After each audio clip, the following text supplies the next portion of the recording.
Selamat siang anak-anak. Kita masih membahas tentang transformasi. Kalau minggu kemarin kita sudah membahas tentang refleksi atau pencerminan, dan ada beberapa rumus yang kalian harus hafal dan mengerti. Saya mau mengingatkan lagi untuk rumus tentang refleksi. Ini ada di slide ke 3.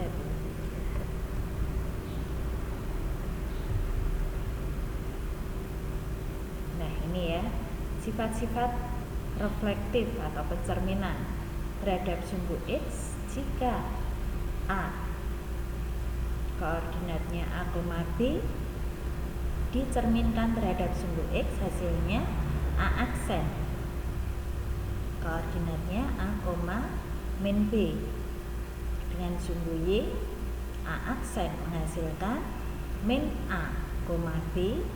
Pencerminan terhadap titik asal O 0,0 koordinatnya menghasilkan A aksen min A, min B. Terus yang keempat, pencerminan terhadap X sama dengan H ini akan menghasilkan A aksen 2H kurangi A, B. Yang kelima, pencerminan terhadap Y sama dengan K ini menghasilkan A aksen koordinatnya A, 2K kurangi B. Pencerminan yang keenam, pencerminan terhadap garis Y sama dengan X ini menghasilkan A aksen B, A.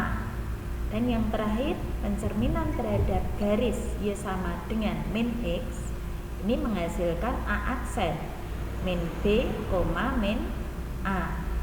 Ini rumus-rumus ini kalian harus hafal, dihafalkan ya. Terus kemudian setelah refleksi kita mau membahas tentang translasi ya. Translasi itu apa? Translasi itu, nah ya contohnya ya, pernah enggak kalian main catur? Bagaimana permainannya? Ada kuda, ada pion, ada ster. Nah ini ya, kalau kalian main soccer translation,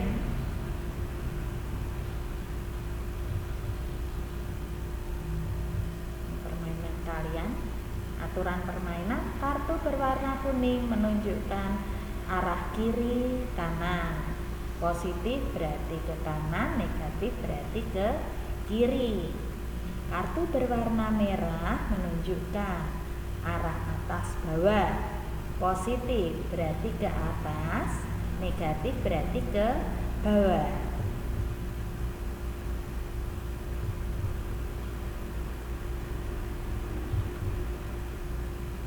Ya. Yang kedua, mana bola akan berpindah? Ya. Yang kedua, kuning berarti tadi gimana? Nah, gantian yang main.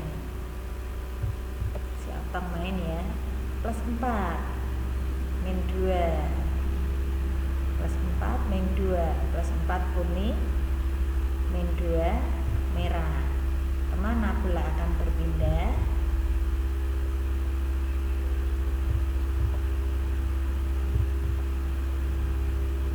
Iya, 4 langkah ke kanan, 2 langkah ke bawah.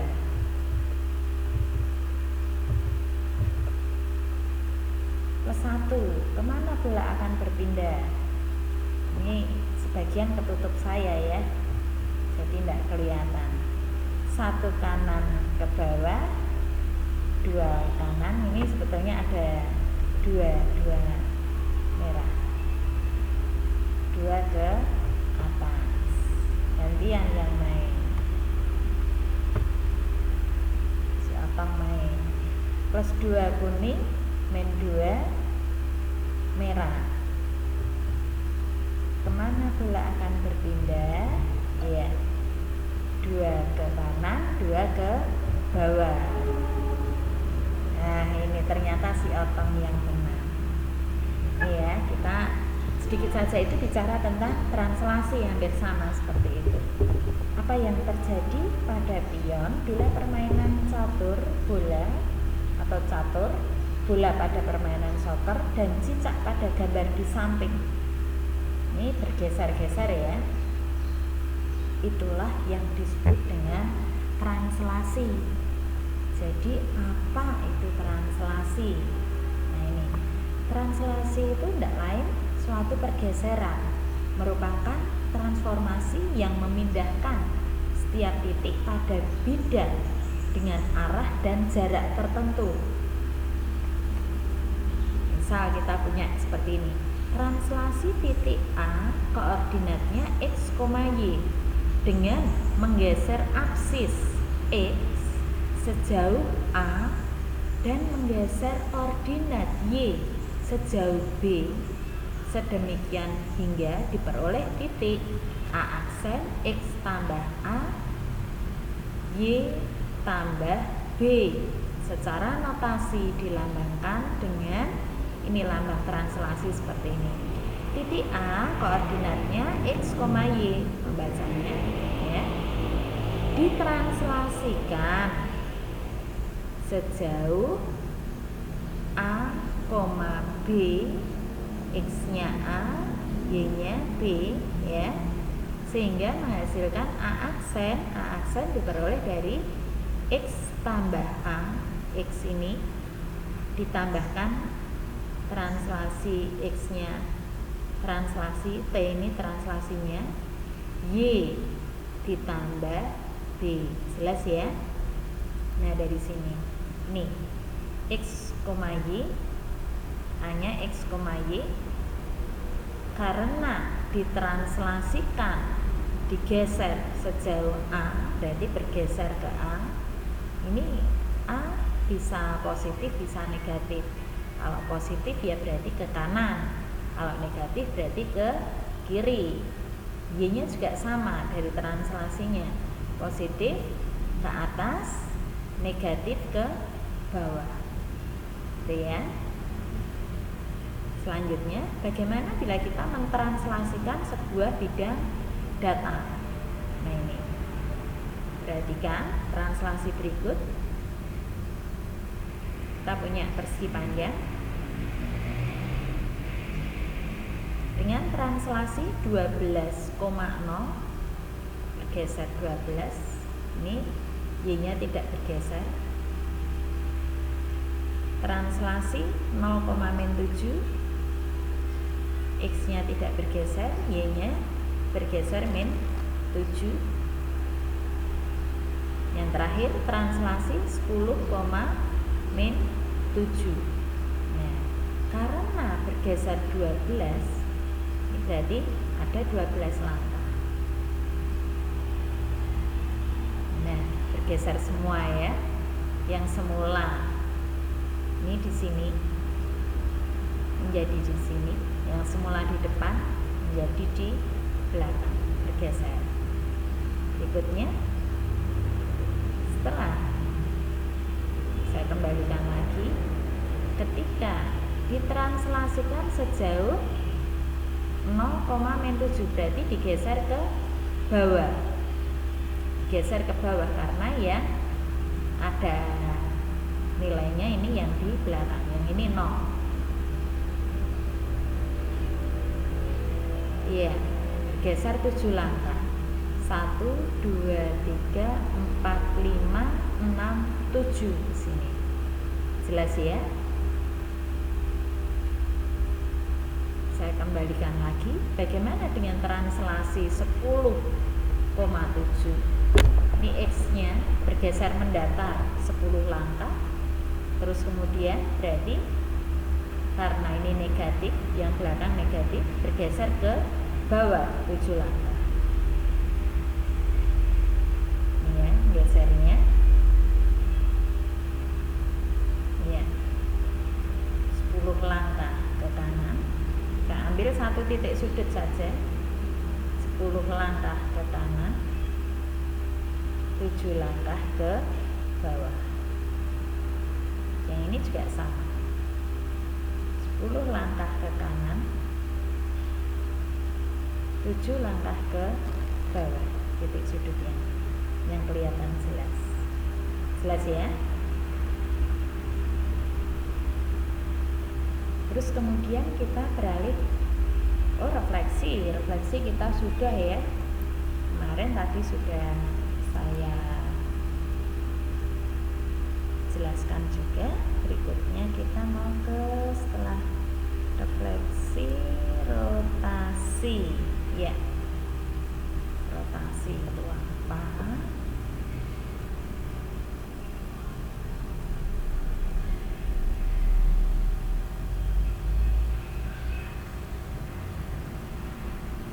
Sini ya, kalian tahu jam dinding, tahu juga pergerakannya ya. Nah, pergerakan jam dinding bergerak nah ini kalau arah jarum jam berarti bergerak ke kanan ya, selalu bergerak ke kanan searah jarum jam.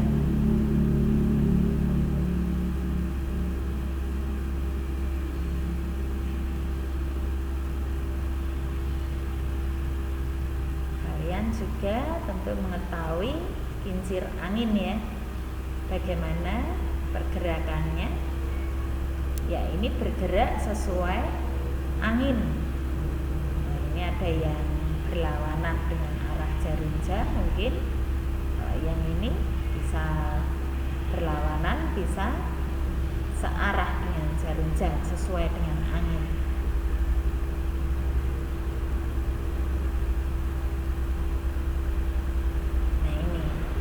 Ciri khas Weleri. Pernah kalian ke pasar malam ya, tentu melihat biang lala, pergerakannya juga mungkin kalian juga sudah sering naik ini. Apa yang kalian peroleh pada ketiga contoh tersebut? Nah, tentu macam-macam jawabannya, tapi yang jelas di sana ada perputaran, ada rotasi itu perputaran. Jadi rotasi itu apa? Nah, di sini kita akan membahas rotasi atau perputaran. Itu transformasi yang memindahkan suatu titik ke titik yang lain dan perputaran terhadap pusat tertentu. Arah putar dibagi menjadi dua. Yang pertama arah positif. Arah positif itu berarti berlawanan dengan arah jarum jam, dan arah negatif. Arah negatif searah dengan jarum jam. Jangan sampai kebalik. Kalau positif justru dia berlawanan arah, tapi kalau negatif dia searah dengan jarum jam.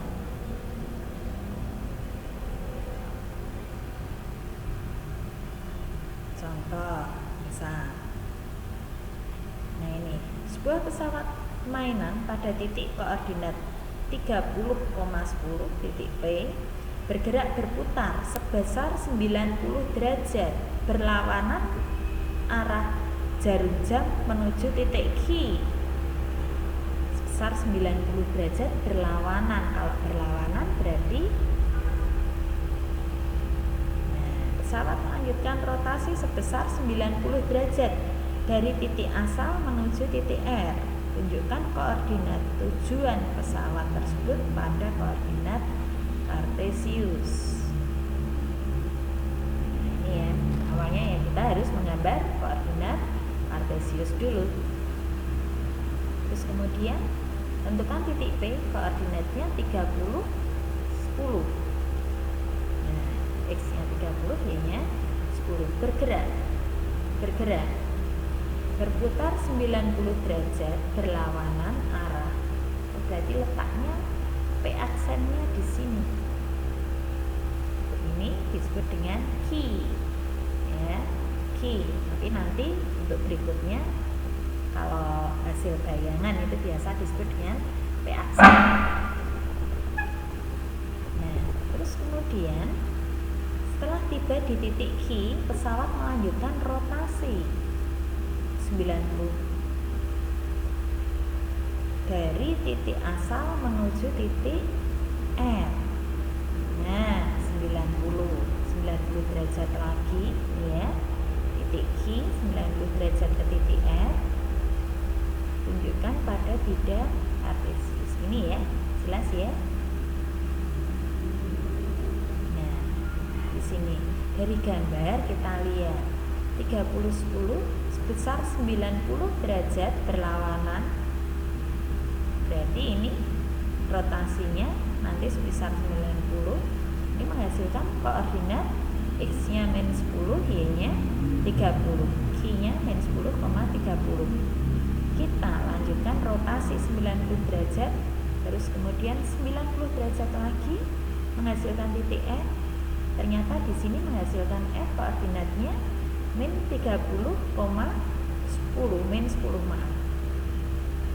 Nah, di sini tadi dikatakan jika berlawanan arah dengan jarum jam, maka sudut rotasinya 90 derajat. Jelas ya? Nih, kalau 30-10 kalian lihat polanya, Q-nya menghasilkan -10,30. Q -10,30, 90 derajat lagi, negatif 30, negatif 10. Ini dibalik ya. Yang depan menjadi, maaf, yang belakang menjadi di depan. Tandanya jadi positif. Yang belakang ke belakang ya, tetap yang berada di belakang tandanya ajek. Ya, ini juga sama. Yang positif jadi negatif, rotasi dengan sudut yang sama. Negatif positif menjadi negatif. Ini yang depan jadi ke belakang. Nanti saya jelaskan untuk rumus lebih mudahnya. Nah, ini. Oh, ini.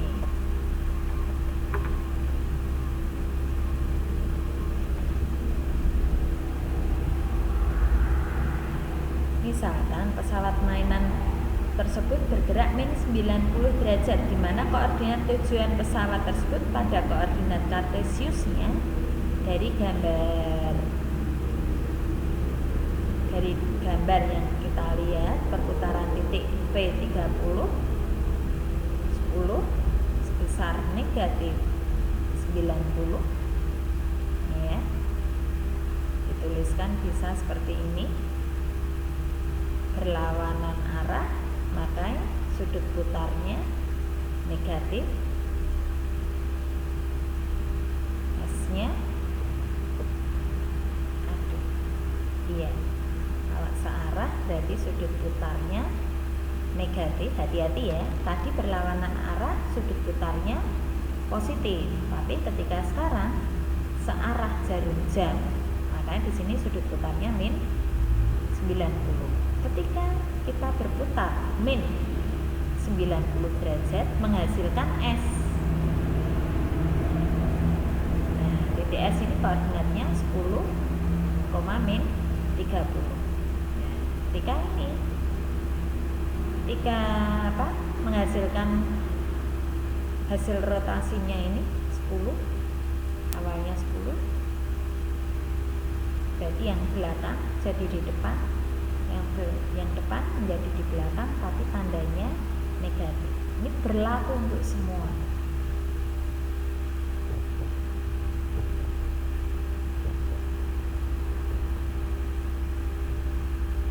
Sifat-sifat rotasi. Bangun yang diputar atau rotasi tidak mengalami perubahan bentuk dan ukuran. Bangun yang diputar atau dirotasikan mengalami perubahan posisi. Rotasi terhadap titik O 0,0 sebesar 180 derajat. Ini menghasilkan jika titik A koordinatnya A, B dirotasikan dengan pusat rotasi titik O 0,0 dengan sudut putar 180 derajat, ini menghasilkan A aksen.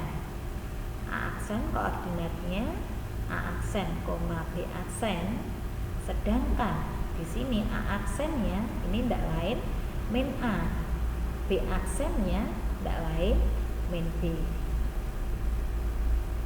Rotasi terhadap titik O 0,0 sebesar 90 derajat. Ini titik A yang koordinatnya A, B.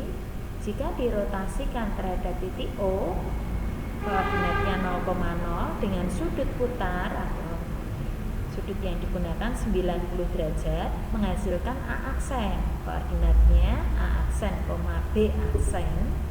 Ini dengan A aksen min B. Kalau ini B-nya positif, min B-nya berarti nanti negatif. Kalau B-nya negatif berarti nanti min B-nya positif. Dan B aksennya adalah A. Hati-hati ya. Mana yang harus Nah, ini juga sama. Ini juga sama ini. Ini nanti saya jelaskan untuk yang negatif 90 derajat ini tertutup dengan saya untuk lebih jelasnya. Dalam rangkuman dalam Google Form itu saya sudah memberikan kalian rumus-rumus yang singkat. Dilatasi.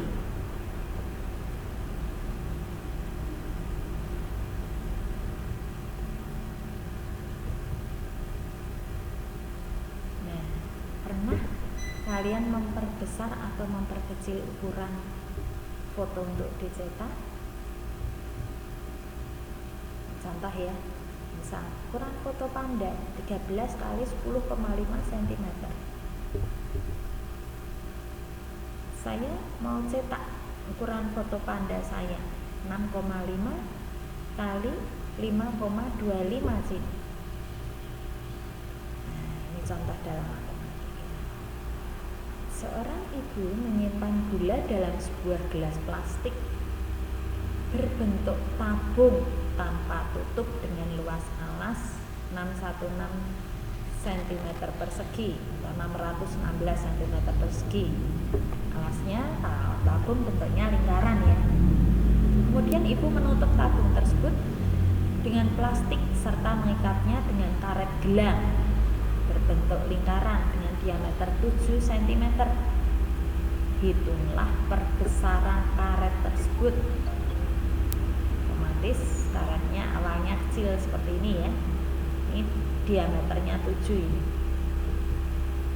Nah, ketika kita pakai untuk ini mengikat plastik di atas tabung ini, otomatis karetnya membesar ya. Nah, penyelesaian. Jari-jari karet gelang setengah. Jari-jarinya kita tahu. Jari-jari karet gelang, luas alas tabung. Nah, bisa ya dimengerti ya. Luas alas tabung 616 cm persegi. Ini dicari dulu dari luas jari-jari, dicari dari luas alas tabung, ketemu baru jari-jarinya, jari-jari tabung dibandingkan dengan jari-jari karet gelang 14 banding 7/2 atau 4/1. 7/2 ini kalau disederhanakan 3,5 ya.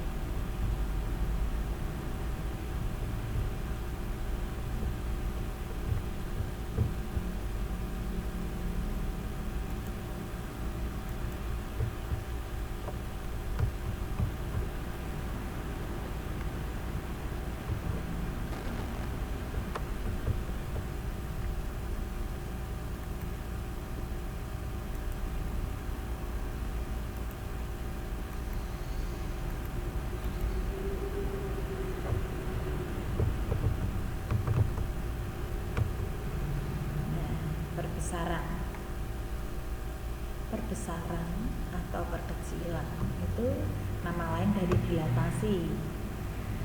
Jadi yang dimaksud dengan dilatasi itu apa?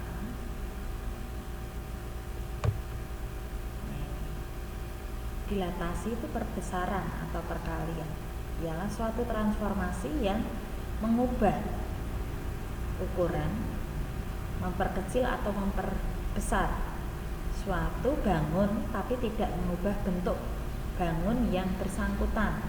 Dilatasi ditentukan oleh titik pusat dan faktor skala.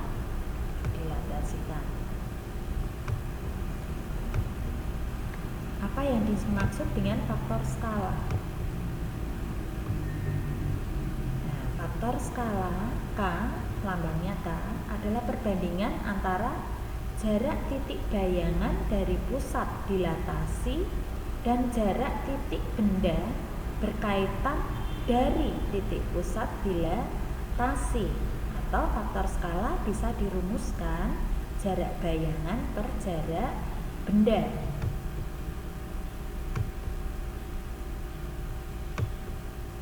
Nah ini misalnya kita punya segitiga ABC dengan titik A 1,2, titik B 2,3 dan C 3,1.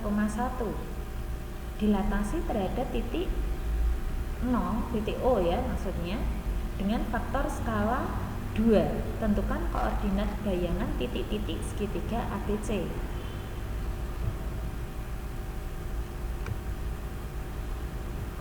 Titik A, titik B, dan titik C. Ini karena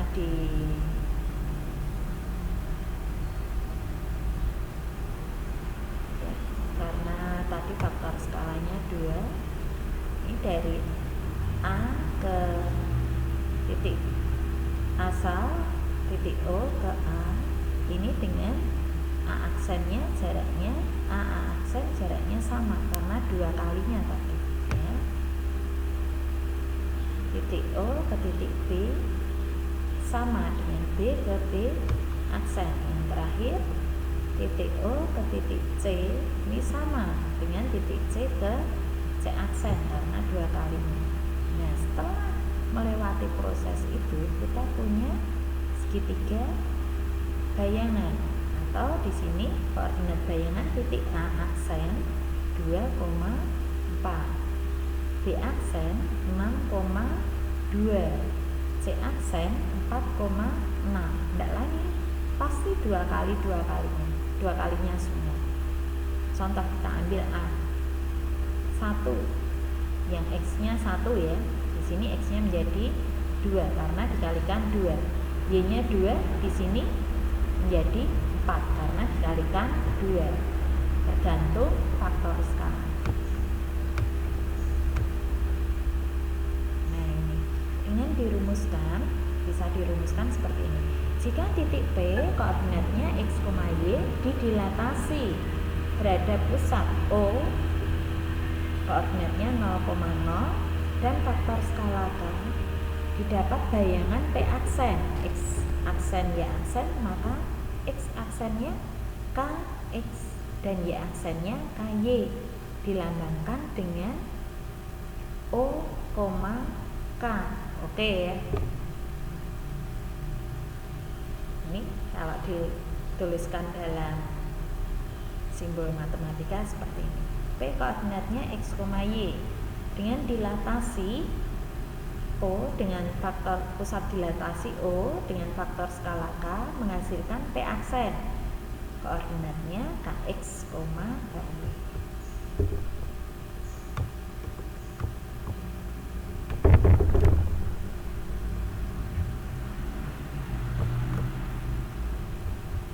Nah, ini ada contoh lagi. Terdapat persegi panjang ABCD dengan titik 3,2, B-nya 4,2, C-nya 4,3, D-nya 3,3. Dilatasi terhadap titik A dengan faktor skala 2. Tentukan koordinat bayangan titik-titik persegi ABCD. Nah, ini koordinatnya dengan titik A 3,2, titik B 4,2, titik C 4,3, titik D 3,3. Dan faktor skala 2 berarti masing-masing dikalikan 2 ya. Nah, kita lihat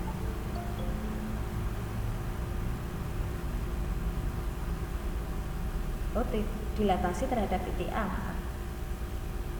Jadi perbesarannya pusatnya berganti, tidak di O tapi di A, pusat dilatasinya di A.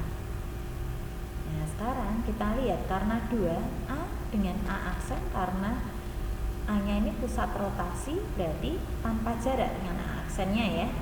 Tapi A dengan B ini ada jarak sekian, berarti ke B aksennya pusatnya kan karena di A berarti 2 kali AB sama dengan B ke B aksen. Yang C juga sama, A ke C sama dengan C ke C aksen. Ini mestinya ada garis seperti ini ya. Terus A ke D sama dengan D ke D aksen. Jelas ya? Nah, koordinat bayangannya 3,2, A aksennya tetap karena A sebagai pusat dilatasi, B aksennya 5,2, C aksennya 5,4 dan D aksennya 3,4.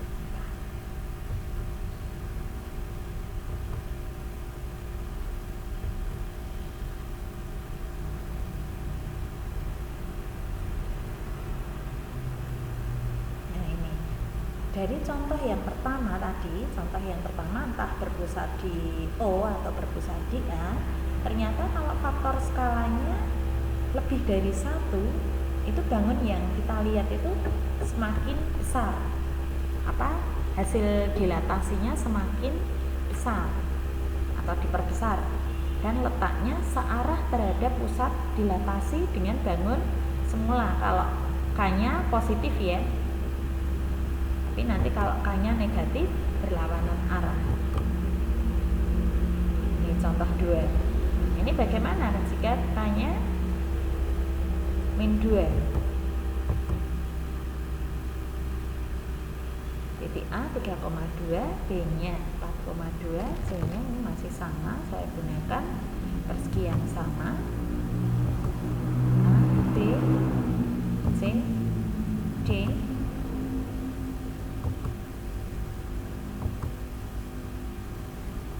Dilatasi terhadap titik A, pusat dilatasinya di A, faktor skalanya 2.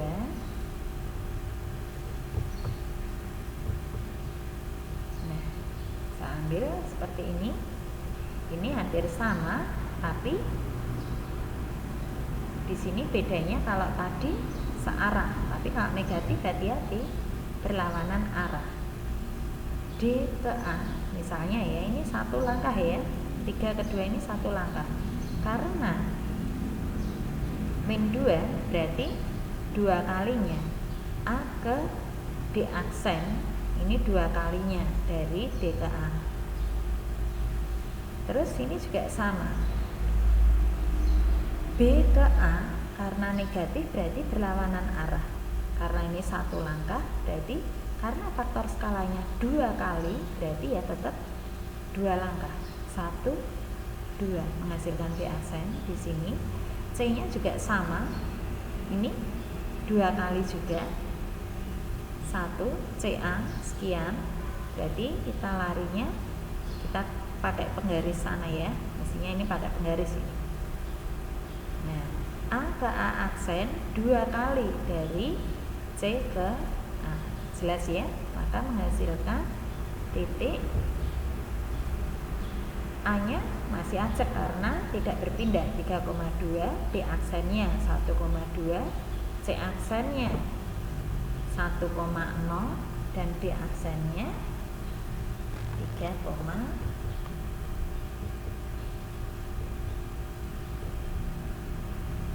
ini ya.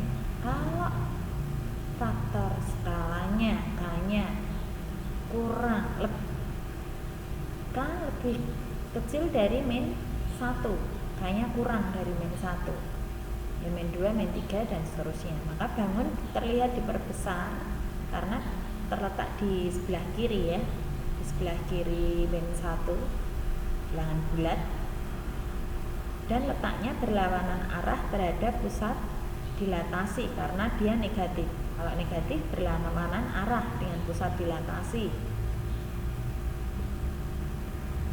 Contoh yang ketiga, masih sama. Dilatasi terhadap titik A dengan faktor skala 1.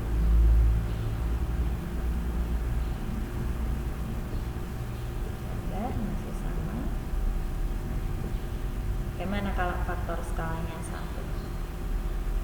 Karena dikalikan, ini otomatis dikalikan dengan 1 ya, sekali ya, berarti tidak berpindah tempat atau tidak mengalami perubahan ukuran dan letak, tetap hasilnya. Contoh 4 masih sama. Oh, beda ini. Persegi ABCD dengan titik A 3,2, B 5,2, C 5,4, D 3,4. Dilatasi terhadap titik A dengan faktor skala setengah. Tentukan koordinat bayangan titik-titik persegi ABCD. Faktor skalanya setengah. Titik A 3,2, B 5,2, C 5,4 dan D 3,4. Ini perseginya, faktor skalanya setengah. Nah, pusatnya di A, karena pusatnya di A berarti A nya tetap. AB misalnya ini 2 satuan ya, karena faktor skalanya setengah berarti AB aksennya ya setengahnya dari AB. AD aksen ini juga diperoleh setengahnya dari AD. Ini D aksennya di sini. AC aksen ini setengahnya dari AC. Nah, ini karena faktor skalanya setengah. Ini koordinatnya, koordinat hasil dilatasi A aksen tetap 3,2 karena sebagai pusat dilatasi. B aksennya 4,2, C aksennya 3,2 dan D aksennya 3,3. Jelas ya? Dari contoh yang keempat, ini jika K-nya lebih besar dari 1 tapi lebih kecil dari, lebih besar dari 0 tapi lebih kecil dari 1, maka bangun yang terlihat diperkecil dan letaknya searah terhadap pusat dilatasi dengan bangun semula. Bentuknya sama, cuma ukurannya diperkecil jika faktor skalanya antara lebih dari 0 tapi kurang dari 1. Bisa sepertiga, bisa setengah, bisa 1/5, bisa 1/7. Ya. Nah, ini masih sama, letaknya searah tapi bangunnya diperkecil.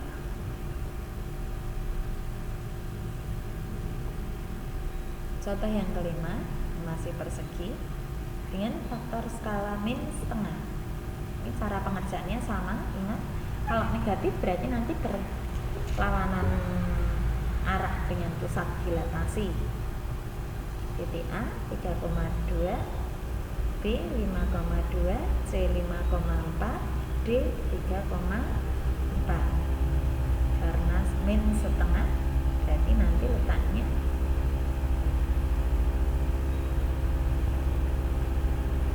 ya, bentuknya bangunnya berlawanan arah dengan bangun semula karena negatif. AB berarti A aksen ke B aksen ini setengahnya dari AB. A aksen C aksen ini berarti setengahnya dari AC. A aksen D aksen ini berarti setengahnya dari AD. Jelas ya? Kalau ini dua langkah, AD-nya 2 langkah, berarti A aksen D aksennya 1 langkah. Kalau AB-nya 2 langkah di sini, makanya A aksen B aksennya 1 langkah. A aksen C aksennya di sini juga setengahnya dari AC. Jelas ya? Bangunnya berlawanan arah. Kalau tadi, kalau positif bangunnya di searah dengan bangun awal. ini koordinatnya A aksen 3,2, B aksennya 2,2, C aksennya 2,1 dan D aksennya 3,1. Dari contoh yang kelima, jika K-nya itu lebih dari min 1, min 1 lebih kecil dari K, lebih kecil dari 0. K-nya itu lebih dari min 1 tapi kurang dari 0. Maka bangunnya terlihat diperkecil dan letaknya berlawanan arah terhadap pusat dilatasi. Kesimpulannya.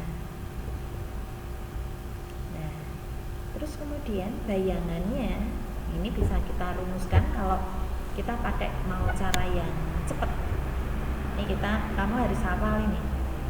Jika X aksen, X-nya berarti ini diambil dari K kali X kurangi A tambah A, dan Y aksennya diperoleh dari K kali Y kurangi B tambah B. Ini untuk dilatasinya, proses dilatasinya, pusatnya A, B dengan faktor skala K, atau dengan rumus kita gunakan ini. Jika ada titik A, X, Y didilatasikan dengan pusat P, koordinatnya A, B dengan faktor skala K. Hati-hati ya, pusatnya beda. Tadi ada yang pusat di O, kita tinggal nyalikan. Tapi kalau di sini pusatnya di P, A, B, faktor skalanya K, kalian harus pakai ini.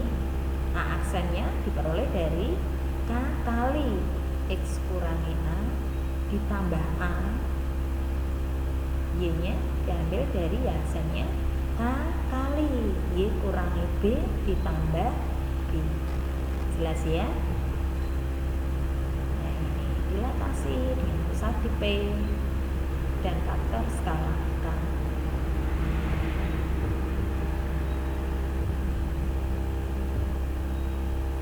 Dapat disimpulkan bahwa sifat dilatasi adalah bangun yang diperbesar atau diperkecil. Ini dilatasi. Dengan skala K dapat mengubah ukuran atau tetap ukurannya, tapi tidak mengubah bentuk. Artinya kalau persegi ya tetap persegi, kalau persegi panjang ya tetap persegi panjang, kalau segitiga tetap segitiga, gitu ya. Jika K lebih dari 1, maka bangun akan diperbesar dan terletak secara entah itu nanti terhadap pusat dilatasi dengan bangun semula, terletak searah maksudnya, bukan searah ya. Jika K sama dengan 1, bangunnya tetap tidak berubah, tidak ada perubahan letak, tidak ada perubahan ukuran. Jika 0 lebih kecil dari K, lebih kecil dari 1, maka bangun akan diperkecil dan terletak searah dengan pusat dilatasi dengan bangun semula ya. Tadi sudah ada contohnya. Yang D, jika min 1 kurang dari K kurang dari 0, maka bangun diperkecil dan terletak berlawanan arah terhadap pusat dilatasi dan dengan bangun yang semula. Jika K kurang dari min 1, maka bangun akan diperbesar dan terletak berlawanan arah dengan bangun semula. Itu adalah kesimpulannya, dan sekian, terima kasih, selamat belajar, tetap semangat ya.